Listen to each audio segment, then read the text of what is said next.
Oiê, aqui é a Lorna, psicóloga, e mais uma vez a gente vai começar essa semana com uma sessão de respostas para as perguntas que vocês deixaram lá na minha caixinha dos stories. Hoje a gente vai responder algumas perguntas que eu achei bem interessantes, então fica ligado e assiste o vídeo até o final. Vamos lá para a nossa primeira pergunta? Como acolher um familiar que tem transtorno bipolar? Como lidar com a crise no dia a dia? Primeiramente, para você acolher um familiar ou amigo que está em crise do transtorno bipolar, você vai precisar ter muita paciência, renovar o teu estoque de paciência. Paciência para compreender que aquela pessoa não está se comportando daquele jeito, ela não está falando aquelas coisas porque ela quer.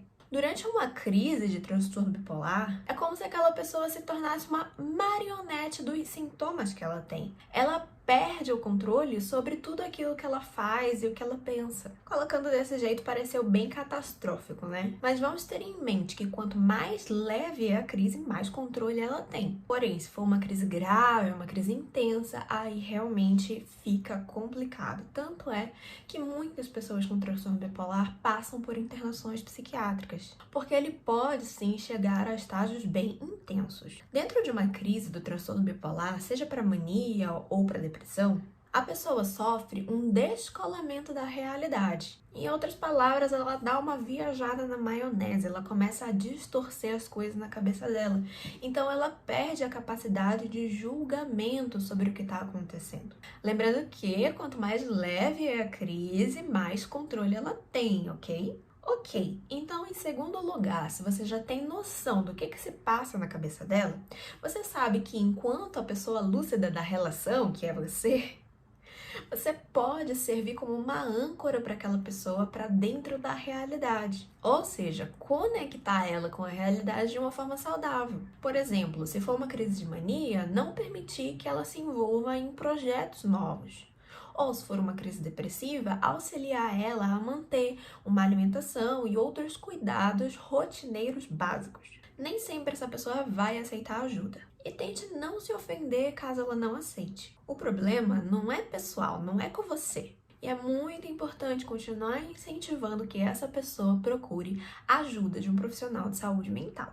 Ok? Convivo com pensamentos suicidas na hipomania e na depressão. Isso é comum? Não é comum, a menos que você tenha episódios mistos.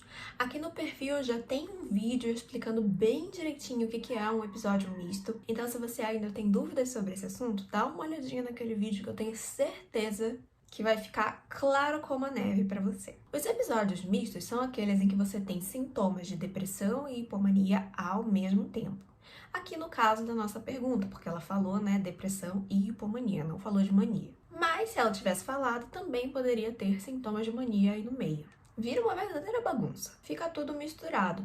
Aí, nesse caso, os pensamentos suicidas podem sim acontecer a qualquer momento, porque essas variações de humor da hipomania para a depressão, elas acontecem muito rápido, às vezes até ali no mesmo dia a pessoa acaba tendo pensamentos de polos totalmente opostos, o que não é o clássico da bipolaridade, apesar disso ser o senso comum, né?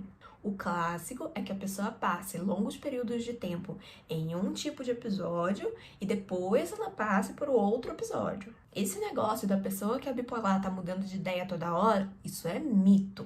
A menos que a gente esteja falando desse episódio misto. Esquecer que eu tive uma crise é um sintoma? Tipo, apagar a memória ou parte dela? Isso é bem normal, tanto na mania quanto na depressão.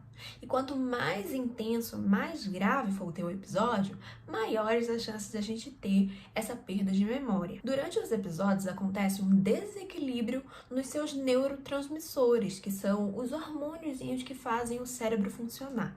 A nossa química cerebral. É essa química que garante que a nossa mente funcione da forma como ela deveria. E dentro de uma crise, ela simplesmente não funciona. Então é normal que certas partes, como a memória, concentração, atenção, linguagem, sejam afetadas por uma crise. Depois que as coisas se estabilizarem, essas memórias podem voltar, mas também pode ser que elas tenham se perdido para sempre. Vai depender aí da intensidade com que as coisas aconteceram, ok? A minha médica diz para eu continuar tentando fazer 8 horas de sono, mas quando durmo muito, não me sinto bem. Não sei o que fazer nessa situação. Dentro do transtorno bipolar, a regulação do sono é super importante, muito importante mesmo. Porém, esse papo de que todo mundo precisa dormir pelo menos 8 horas por dia não é real, isso é um mito. Cada pessoa vai ter o seu próprio horário de sono.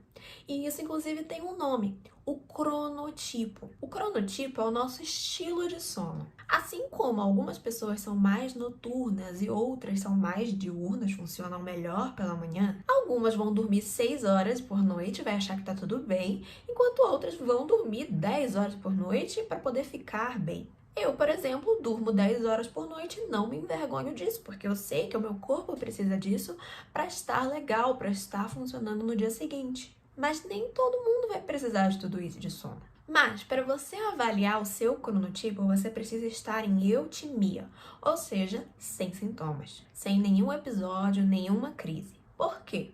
Porque durante os nossos episódios, a nossa energia, o nosso grau de energia, de bem-estar, ele sofre alterações. Eu posso dormir 4 horas por noite e me sentir super energizada no dia seguinte e estar em um episódio de hipomania, ou eu posso dormir 12 horas por noite e continuar cansada no dia seguinte por estar num episódio de depressão. Então, para fazer esse teste do cronotipo, você precisa estar bem, estar sem nenhum sintoma. Agora, como fazer esse teste? É bem simples, na verdade.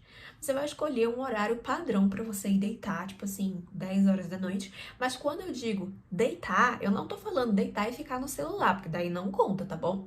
Você precisa escolher esse horário, fazer a sua higiene do sono e ir dormir nesse mesmo horário todos os dias, criando a sua própria rotina. No dia seguinte, você não vai poder colocar despertador e você vai esperar para ver que horas mais ou menos você acorda. Procure fazer isso durante mais ou menos uma semana e logo você vai perceber qual que é a quantidade de horas que o seu corpo precisa para se sentir bem. É normal ficar extremamente carente na fase depressiva? Durante a depressão, a nossa mente funciona numa frequência que não funcionaria normalmente. Ela sofre algumas alterações. Essa mudança, ela favorece distorções na nossa própria realidade. Então, eu começo a enxergar o mundo com os olhos um pouco longe ali dos fatos, um pouco mais distorcidos. Uma dessas distorções pode ser, sim, a sensação de extremo abandono. Ou seja, eu começo a acreditar com todas as minhas forças, certeza absoluta, juro de pé junto, que todo mundo me deu as costas. Isso explicaria uma certa carência, né? A busca por essas pessoas, pela atenção dessas pessoas, para que você se sinta menos abandonada. O que fazer com a irritabilidade excessiva durante as crises do transtorno bipolar? Respira fundo e pratique a ação oposta. Como assim, Lorna? O que isso quer dizer? A irritabilidade é o nome que a gente dá para uma sensibilidade maior à emoção raiva. E as emoções, elas são como um quebra-cabeça. Elas são feitas de várias pequenas pecinhas. Uma dessas pecinhas é o que a gente chama de impulso para a ação. Em outras palavras, além de muitas outras coisas que acontecem quando uma emoção está acontecendo, a gente vai ter vontade de expressar aquela emoção de alguma forma. Essa expressão é o que a gente chama de impulso para a ação. Então, é uma vontade de fazer alguma coisa. Cada emoção vai provocar uma vontade diferente, certo? Logo, a emoção raiva vai provocar algumas vontades específicas. E dentro da irritabilidade, a gente sabe que essas vontades estão direcionadas ali para uma agressividade. Mas voltando um pouquinho lá no quebra-cabeça da emoção, se eu mexer em algumas peças específicas, você concorda comigo que esse quebra-cabeça vai revelar uma imagem diferente? Em outras palavras, se eu quiser mudar uma emoção, fazer a regulação daquela emoção, eu preciso mudar essas pecinhas. E no caso da irritabilidade especificamente, uma das pecinhas mais fáceis da gente mexer é justamente essa questão da expressão, do impulso para a ação. Para isso, a gente vai utilizar a técnica da ação oposta. cada emoção vai ter uma forma mais fácil de ser alterada em relação às outras. E no caso da irritabilidade, a melhor forma de alterar é mexendo ali nessa expressão. Tá conseguindo acompanhar meu raciocínio? Eu sei que não é muito simples, mas vamos lá fazer um esforço. Então tá. Para mexer nessa expressão, eu vou utilizar a técnica que a gente chama de ação oposta, que resumidamente consiste em você fazer exatamente o contrário do que o que você gostaria de fazer naquela situação. Então, se eu quero tacar um copo na cabeça de uma pessoa, eu vou fazer o oposto. Eu vou pegar aquele copo e eu vou esconder em algum lugar que eu esqueço que ele existe. É um exemplo bem bobo, mas para vocês entenderem que a gente faz exatamente o oposto, o contrário daquilo que eu gostaria. A ação oposta é uma estratégia muito eficaz, apesar dela parecer bobinha numa primeira vista. Mas para conseguir executar a ação oposta de forma correta, você vai precisar ter todo um autoconhecimento ali sobre as suas próprias emoções. Porque cada pessoa vai ter um jeito de expressar as suas emoções de uma forma diferente. No meu treinamento A Chave Final, a gente fala sobre todas essas pecinhas que compõem as emoções, as 10 principais emoções humanas, e também outras estratégias para mexer nessas pecinhas além da ação oposta. Você já assistiu Spin Out? Assisti e não gostei. A forma como a personagem é retratada apresenta sim muitas das dificuldades do transtorno bipolar, mas ela apresenta de uma forma muito catastrófica, tipo, no auge da crise. Como se fosse impossível de melhorar, e isso não é verdade. Eu não sei o que eles pretendiam fazer ali nas próximas temporadas, se pretendiam mostrar uma melhora ou o processo do tratamento. Mas como a série foi cancelada, a gente nunca vai saber. Então, eu não recomendo a série Spin Out por esse motivo. Como convencer o meu psicólogo que sofro de transtorno bipolar se ele acha que eu tirei isso da internet? Uma coisa que não fica muito clara para quem tá de fora, ou seja, quem nunca fez faculdade de psicologia, é que nem todas as abordagens teóricas, ou seja, a forma como o psicólogo vai atuar dentro da clínica dele, nem todas essas abordagens consideram os transtornos mentais como algo verdadeiro. Eu já cansei de ouvir professor de faculdade, por exemplo, falar que, na verdade, personalidade borderline é histeria, é uma forma de chamar a atenção. Que quem ameaça se matar, na verdade, só está ameaçando, não vai fazer nada. Então, às vezes, você pode estar tentando conversar com o teu psicólogo sobre algo que ele nem acredita que existe.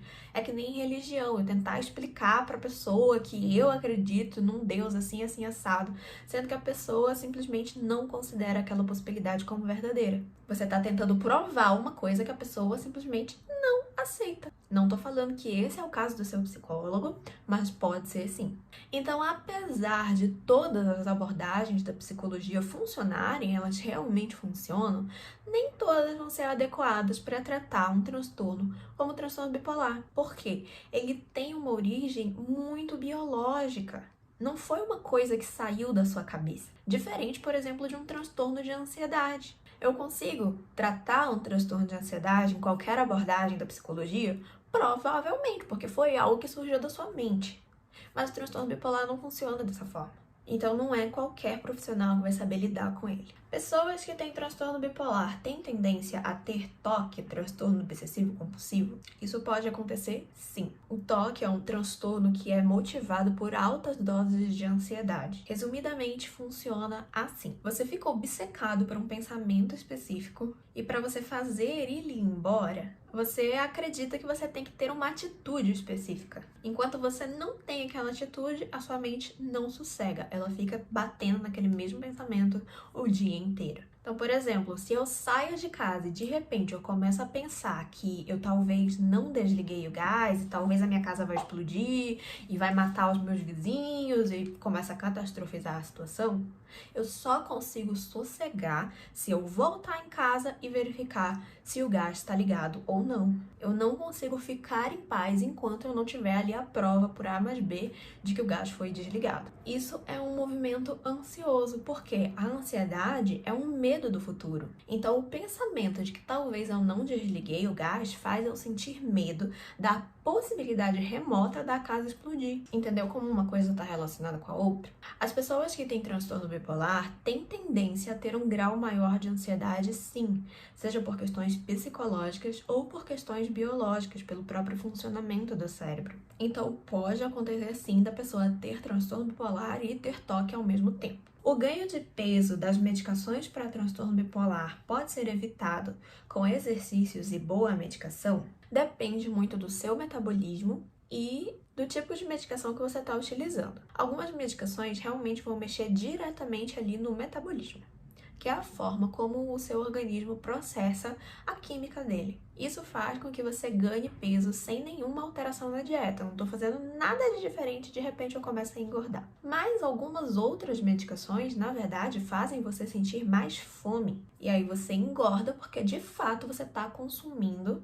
uma quantidade maior de calorias, apesar de que às vezes a gente nem percebe que está fazendo isso. Nesse segundo caso, em que você ganha peso porque você está comendo mais, você consegue sim controlar esse ganho de peso com o exercício e a boa alimentação. Já no caso daqueles medicamentos que provocam alterações metabólicas, ou seja, que fazem você ganhar peso do nada, entre aspas, é bem interessante que o teu acompanhamento médico envolva também uma consulta com um endocrinologista e que haja contato entre o seu psiquiatra e o seu endócrino, o que dificilmente acontece, mas no mundo ideal aconteceria, né? A gente precisa estimular essa visão de que o cuidado com a saúde precisa ser global, a gente precisa olhar para a situação como um todo, porque no nosso corpo as coisas não funcionam em partes separadas, não, elas funcionam tudo junto de uma vez só. Enquanto eu mexo minhas mãos, eu também estou mexendo a minha cabeça, por exemplo. E se eu bater com a minha mão na minha cabeça? A minha mão tem um efeito sobre a minha cabeça.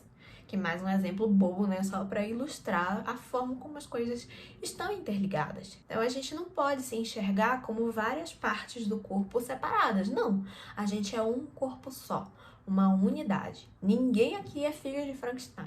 Na adaptação de uma medicação para transtorno bipolar, é possível ter momentos de mania e depressão juntos? Sim.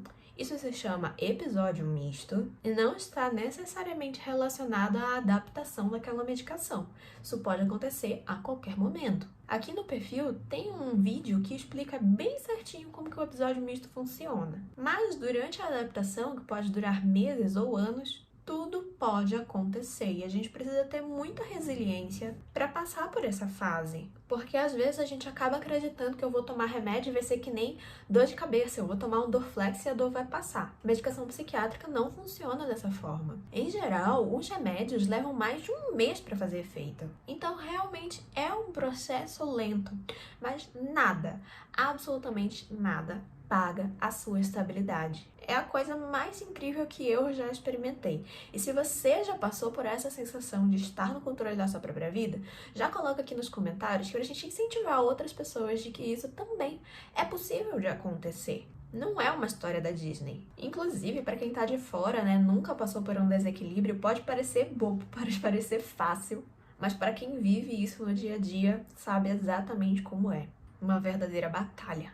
Mais uma coisa bem importante para a gente ressaltar aqui, que eu vou te falar de uma forma bem simples, mas para você refletir um pouquinho, é que toda vez que você interrompe o seu tratamento sem orientação médica, você simplesmente para de tomar os remédios, você torna mais difícil de recomeçar de onde você parou. É como se aquele progresso que você teve naquele tempo em que você estava tomando a medicação simplesmente nunca tivesse acontecido. Então você vai parar agora, vai querer voltar daqui a um tempo e vai ter que recomeçar lá da estaca zero. É normal, após ser diagnosticado com transtorno bipolar, lembrar de situações em que eu poderia estar em mania ou hipomania e não sabia? Parece que as coisas se encaixam melhor. É super normal. Depois de qualquer diagnóstico, é muito natural que a gente fique fazendo uma revisão da nossa própria vida em busca de respostas. Perguntas como foi que eu cheguei aqui? E por que será que isso aconteceu? São muito comuns, muito naturais, assim como certos arrependimentos e a criação de novos valores pessoais. Porque depois de um diagnóstico, é inevitável que a gente passe a enxergar a vida com outros olhos, seja para o bem ou seja para o mal. Então é nesse aspecto que o acompanhamento psicológico se torna muito importante, para nos ajudar a encontrar essas respostas. A terapia comportamental dialética é um tipo de terapia cognitivo-comportamental? Sim, a terapia comportamental dialética é uma derivação, é uma atualização da terapia cognitivo-comportamental clássica. Isso significa que as duas formas de terapia partem dos mesmos princípios de atuação. E só porque eu utilizei ali a palavra evolução, ou sei lá qual foi a palavra que eu usei, não quer dizer que a terapia cognitivo-comportamental seja ultrapassada nem nada disso. Não foi isso que eu quis dizer. Não coloque palavras na minha boca, ok? Eu vou te explicar aqui quais são as maiores diferenças entre a dialética e a cognitivo-comportamental para você colocar aí as ideias em ordem. A maior diferença é que a dialética vai aplicar algumas estratégias que não estão presentes na cognitivo-comportamental a fim de lidar com casos de suicídio com mais eficiência. Outro tipo de caso que a dialética lida melhor que a cognitivo-comportamental são casos de grande descontrole emocional. Por quê? Porque ela foi criada especificamente para lidar com suicídio e descontrole emocional, enquanto que a cognitivo-comportamental foi sendo desenvolvida aí para lidar com qualquer coisa. Então é uma abordagem mais genérica, mas isso não significa que ela não funcione, muito pelo contrário. A cognitivo-comportamental e as suas filhas, as suas derivações, são as abordagens psicológicas que mais têm evidências científicas. Inclusive, lá nos Estados Unidos, é o único tipo de terapia que os planos de saúde cobrem, justamente por causa dessa questão das evidências. Então, como eu falei, a cognitivo-comportamental ela é mais generalizada. A proposta dela é uma mudança na sua forma de pensar, dentro do seu próprio raciocínio. Enquanto que a dialética já reforça uma mudança de estilo de vida, visando justamente combater essa questão da desvalorização da própria vida, que provoca os casos de suicídio. Então a ideia é fazer com que a sua vida comece a fazer sentido, comece a valer a pena. Enquanto que lá na cognitivo-comportamental a ideia não tem muito a ver com vida valer a pena, nem nada disso. Tem a ver com flexibilidade da mente, flexibilidade das suas ideias. Então são coisas bem diferentes, na verdade, né? Lá na dialética eles vão propor essa mudança de estilo de vida com base na aceitação de eu ter que aceitar a pessoa que eu sou, como eu sou nesse momento, mas também entender de que talvez eu precise melhorar em alguns aspectos. E aí ele vai equilibrar essa questão da aceitação com a mudança, focando em 3 principais áreas. A primeira são relacionamentos saudáveis, afinal de contas, como é que eu vou ter uma vida que faz sentido sem ter bons relacionamentos? Não tem como. A segunda coisa é você lidar com as suas emoções, que nem eu te falei ainda há pouco, né? Você dominar as emoções. E o terceiro ponto é você ter mais resistência ao estresse e à frustração, que vai impactar diretamente lá no comportamento suicida. O CDB pode ser utilizado para tratar a bipolaridade, já que ele serve como um antipsicótico. Em relação ao uso do CDB para tratamento de transtorno bipolar, ainda não existe um consenso. Muita gente começa a associar aí os resultados do uso do CDB para depressão com o tratamento de transtorno bipolar. Mas da mesma forma como os antidepressivos não podem tratar o transtorno bipolar, é a mesma coisa para essa lógica do CDB, ou seja, não tem como comparar uma coisa com a outra, porque o cérebro da pessoa que tem depressão unipolar não funciona igual o cérebro da pessoa que tem depressão bipolar. Então vamos separar aí uma coisa da outra. A gente tem evidências do uso do canabidiol para tratar depressão unipolar. Para a depressão bipolar não existem evidências ainda. Eu já ouvi várias pessoas, pacientes falando sobre o uso, mas independente de qualquer coisa que passe pela sua cabeça, você tem que entender que qualquer intervenção química precisa ser acompanhada pelo seu psiquiatra. Então, pelo amor de Deus, não vai sair fumando aleatoriamente por aí. Não é assim que se faz tratamento. Se você tiver interesse nesse assunto, pergunte diretamente para o seu psiquiatra o que ele sabe sobre aquilo, coloca lá para ele quais foram as pesquisas que você leu e faça com o acompanhamento médico. Em outras palavras, se você quiser fazer, faça do jeito certo. Agora fica aqui uma dica para quando você quiser trocar uma ideia com outras pessoas bipolares. Existem vários grupos sobre o assunto lá no Facebook, onde as pessoas compartilham as suas experiências. E é uma troca bem legal, eu recomendo. Se você participa aí de algum grupo que fala sobre esse assunto, que você acha que tem uma interação bacana, coloca aí nos comentários qual é o grupo para as outras pessoas também entrarem. Como lidar com a baixa tolerância à frustração? Não existe uma resposta pronta para essa pergunta. A tolerância à frustração é como uma casa que vai ser construída com vários tijolos e outros materiais, né? Porque casa não é feita só de tijolo. Existem diversas técnicas que podem ajudar nesse processo e aumentar a sua resiliência, mas eu jamais conseguiria explicar todas elas em um único vídeo. A única coisa que eu posso dizer aqui nesse momento é que esse é um processo aprendido. Ele não vem pronto para ninguém. Isso quer dizer que ninguém nasce sabendo tolerar a frustração. Claro que algumas pessoas vêm ao mundo, né, com mais facilidade para esse processo, da mesma forma que algumas pessoas vêm ao mundo com mais facilidade para falar inglês ou jogar futebol, com talento para essas coisas. Também vai existir o talento para tolerância à frustração, mas isso não significa que outras pessoas também não possam aprender, assim como qualquer outra habilidade na vida. E lá no treinamento, a chave final, a gente tem várias, uma quantidade gigantesca de técnicas que você pode combinar para aumentar a sua resistência à frustração e ao estresse. Entendi através de você que alcançar a estabilidade não é deixar de sentir, e sim ter o controle das coisas. Entendi certo? Sim, a estabilidade não é uma pílula mágica que a gente toma e pronto. Claro que a medicação ajuda e muito a regular isso tudo, mas ela não te faz nascer de novo, sabe? As pessoas com cérebros bipolares vão nascer com cérebro bipolar e vai morrer com cérebro bipolar. A menos, é claro, que ela faça ali um transplante de genes, o que até então não existe. Mas quem sabe um dia, com a nossa tecnologia avançando, a gente não consegue isso, né? Tô falando sério, não tô nem zoando. Então, o transplante de genes não existe, mas o que existe é você desenvolver habilidade para lidar com esses sintomas sem tornar eles ainda piores. O que acontece com a maioria das pessoas quando elas entram em crise.